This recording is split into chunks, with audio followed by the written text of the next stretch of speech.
préparer une solution diluée à partir d'une solution stock qu'on possède dans une armoire, dans le laboratoire, dans le stock, on va devoir procéder comme suit. Donc d'abord on prélève un petit peu de la solution stock donc, qui est étiquetée avec une concentration assez importante. On va partir d'une concentration plus importante que celle qu'on veut faire. On va verser un petit peu dans un bécher, donc un petit récipient sans graduation. C'est juste pour ne pas contaminer la bouteille avec nos manipulations.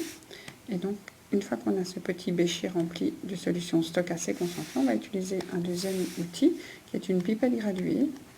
Et avec cette pipette graduée, on va prélever un volume précis de solution initiale. Donc la solution initiale, c'est la solution de concentration 0. Donc le volume de solution qu'on prend, c'est le volume de solution 0.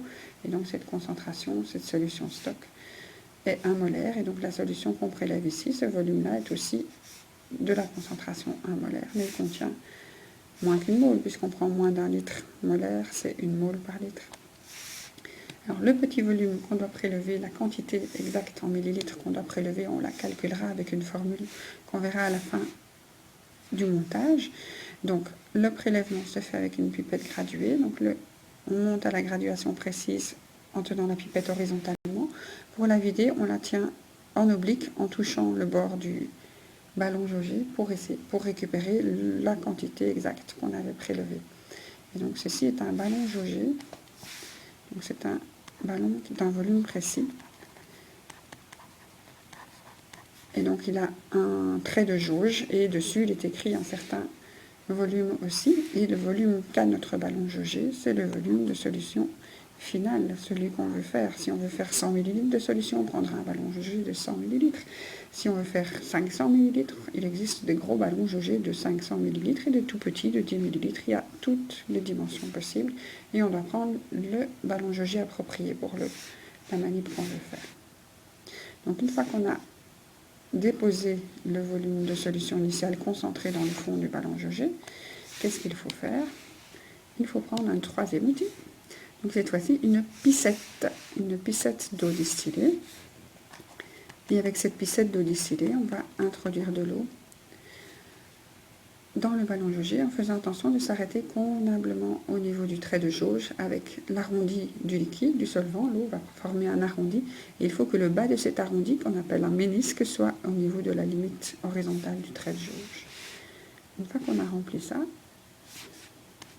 avec une piscette, on a notre solution finale. Il restera encore à la boucher et à la retourner pour bien homogénéiser la concentration partout. Donc la solution qu'on vient de faire ici a une concentration différente, une concentration finale CF, donc qui est plus petite que celle de la solution de départ C0.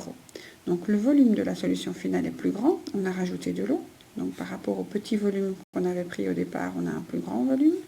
Au niveau de la concentration finale, elle est plus faible. On a dilué, il y a moins de petits grains par petite zone, donc elle est moins concentrée, on a fait une dilution.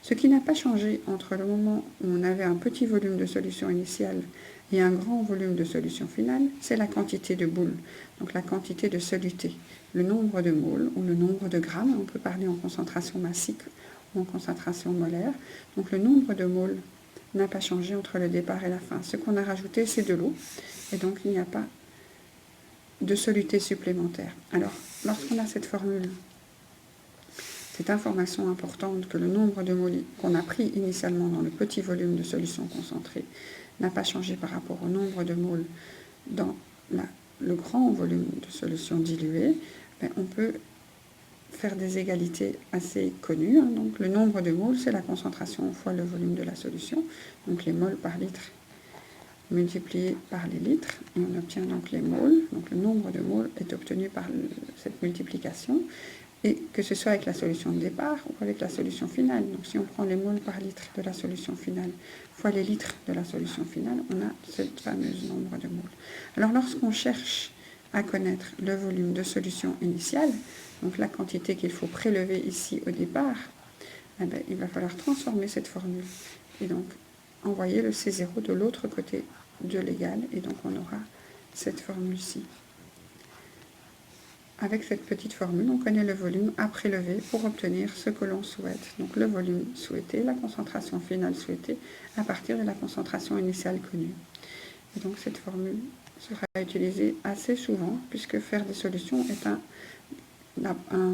travail qui arrive souvent dans la vie d'un chimiste. Lorsqu'on travaille en chimie, il faut faire des solutions et on part assez souvent d'une solution concentrée pour faire toutes sortes de solutions du lieu.